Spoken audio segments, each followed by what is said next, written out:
a Super Bowl champion San Francisco 49er, a Golden Domer of the first variety, and a host along with Mike Golick Jr. of the ACC Huddle Radio podcast, available on Podcast One. He is Ricky Waters. Good to see you here, sir. How are you? Oh, man, it's great to be here, Rich. It's been a while since you and I have spoken and saw one another. You were also part of the 49ers radio broadcast as well, right? Yeah, it's CSN. It's actually it's television. Okay, but, been up there. Yeah, we do the pre-games for the 49ers, post-game, a show called 49ers Central. Okay. And we cover those crazy press conferences that they have up there. It's never a dull moment with San Francisco. As you know, it's never a dull moment in the National Football League as well. There's news that just broke. Adam Schefter of the Worldwide Leader in Sports reporting that the Bills, after losing to the Jets last night, have fired Greg Roman, the offensive coordinator, the highest paid offensive coordinator in the NFL. And, Roman was with the 49ers in those Harbaugh years with Kaepernick. Wow. What do you think of that news? Wow, Just first that's Ricky. huge. But, I mean, when you go down 0-2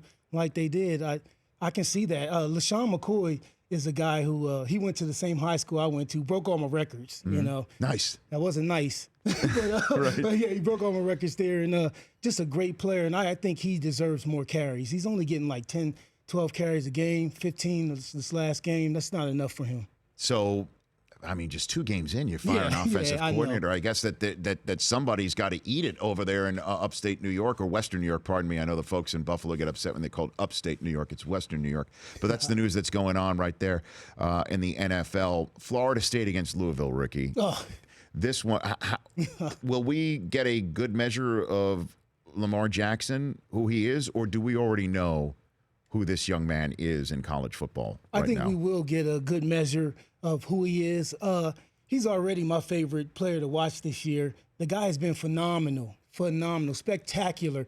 Only 1.5 games he's played, and he has, 13 touchdowns. He came just 1 yard short of being the only player in FBS history to throw for 400 yards and run for 200 yards. He had 199 yards. You would think somebody on that sideline would have seen that and said, man, we got to get this guy 1 more yard, though. That's right, exactly, right. So he could get that. But, yeah, I think that his emergence has made the whole ACC a little more exciting for me, because before that we were looking at Clemson and Florida State game as being the big game. And then the rest. And then the rest. And now when you look at Louisville and the way they played, the way Lamar Jackson, I mean, I kid that this guy, you got to check his DNA, because maybe he's an extraterrestrial or something, because he's out of this world the way he's been playing. So we'll see what he does against Florida State. But Florida State has a good dual threat quarterback in their own, in DeAndre Francois. And he also has a great security blanket when he could turn around and hand that ball to Dalvin Cook. So I think it's going to be fireworks in that game. It'll be a very exciting game. Who wins it? Who do you think takes it down, Ricky? Well, it's at Louisville. Louisville has a lot riding on it, I believe. I think they will come to play, and I think it'll come right down to the wire. And it's a coin flip. And a shocker, I think Louisville could upset them. Well, I mean, that would be remarkable to take down the number 2 team in the country. And I don't mean to lump in, I guess, North Carolina with quote unquote the rest, but I'm trying to see who would be able to knock off Florida State. And right now, it does appear to be Louisville has the best chance after Clemson. Although Clemson has definitely struggled for the first couple of weeks. Yes, they have. Why do you think Dabo Swinney's offense has been struggling so far? Well, I think that what Deshaun Watson said, he said, look, we're not the same team as we were last year. I think everyone's looking at the expectations based on last year. They were fantastic on offense, but they're a different team this year. They're trying to find their rhythm. One of the good things is that they haven't had a real test. Well, they haven't really played a team that should be able to beat them, but Troy gave them quite a scare. So yeah, they did. They have to play better. I think they understand that. I think they still have to find their rhythm, but I think that it's good that they playing the teams that they're playing. And they have South Carolina State coming up, so they get another kind of tune-up game before they go to an improved Georgia Tech team, and then they have to play that Louisville team as well. Ricky Waters is here on the Rich Eisen Show. Podcast One is now working with Huddle Radio, a daily podcast that covers the goings-on of each college conference, and it's you and Mike Golick Jr. for the ACC. Yes. Joining me here on the Rich Eisen Show. All right, let's get to Notre Dame. And, how I've known you for years, and I appreciate you. And And that's why I have you on, even though you were in the big house the day that the Rocket ran not once but twice on my Michigan Wolverines. By the way, that was my sorry about that. That was my senior year. That was my first game covering Bo Schembechler's final season for the Michigan Daily newspaper. Wow. Took the wind right out of everything. What a day! What an incredible day that was. What do you expect out of Notre Dame this year, taking on Michigan State, obviously, this weekend, but there's the usual Notre Dame schedule coming up. What do you think, Ricky? Yes. Well, they obviously took a big L at Texas, which ended up being one of the probably the best games of the year so far. You know, I didn't expect that, but they played very well. Then we came and bounced back, and now we got a big one at home with Michigan State. Don't really know what we're going to see from Michigan State. They don't have Connor Cook anymore. But we do know one thing. They play smash-mouth football. Mm-hmm. They're going to try to smash Notre Dame right in the mouth, just like Texas did. So hopefully they can stand up. But one good thing that I feel is Deshaun Kaiser. Deshaun Kaiser is a beast as far as quarterbacks are concerned. To me, he is one of those guys that won't let his team lose. I think if he played the whole game against Texas, they would have won the game. So do you think Brian Kelly should choose one already? Is it what you're saying? Yeah. Oh, Deshaun, he is definitely the leader of the team. He is definitely the guy moving forward.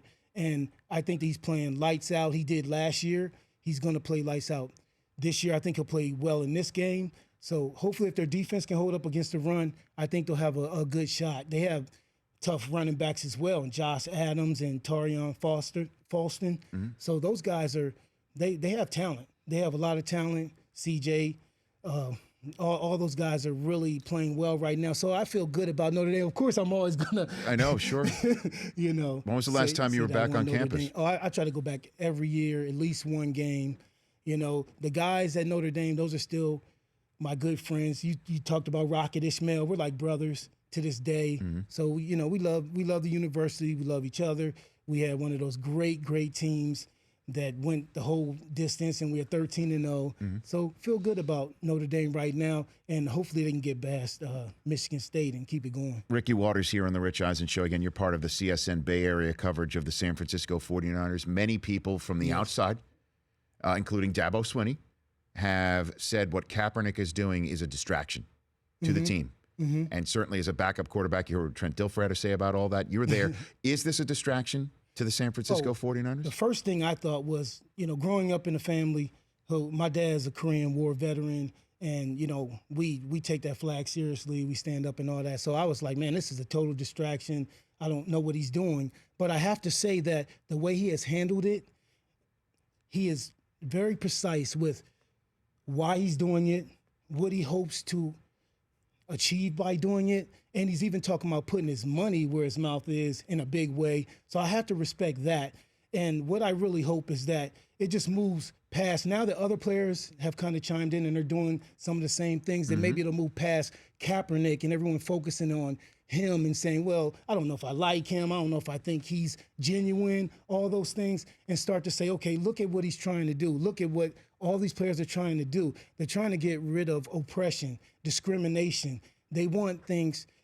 They want this country to really stand for what it's supposed to stand for and what the flag is supposed to stand for. But I'm not saying that doing that to the flag, not standing for the flag, is the right thing to do, but it is starting conversation, and that is a way of this nonviolent. It's a nonviolent way that they're doing it. So, I have to respect them. Yeah, and I absolutely respect his beliefs and his belief system. There's no question he has sparked something in this country, in the sports world and outside of it. The question is when does he not spark the conversation by kneeling for the flag, where there are so many people that can't get past that to hear what he is trying to say? It sparked the conversation. Right. When does the full focus go just on the conversation? That's what a lot of people are wondering. Right. I'm wondering where exactly his money is going to go. Yeah, me too. Right. How that will be spent, but it's. But in terms of for the team right now, 28-0 doesn't seem like a distraction to me. No, not at all. Right. And they play very well. I mean, I couldn't believe they look like a different team. If you looked at them last year, even though they came out blazing against Minnesota, the offensive line wasn't really gelled like they are now. The defense wasn't playing the way they are. They were so disciplined, in that game against the Rams, shutting down Todd Gurley, a great running back in his own right. And I think it's going to really shine if they can get that passing game going, first of all.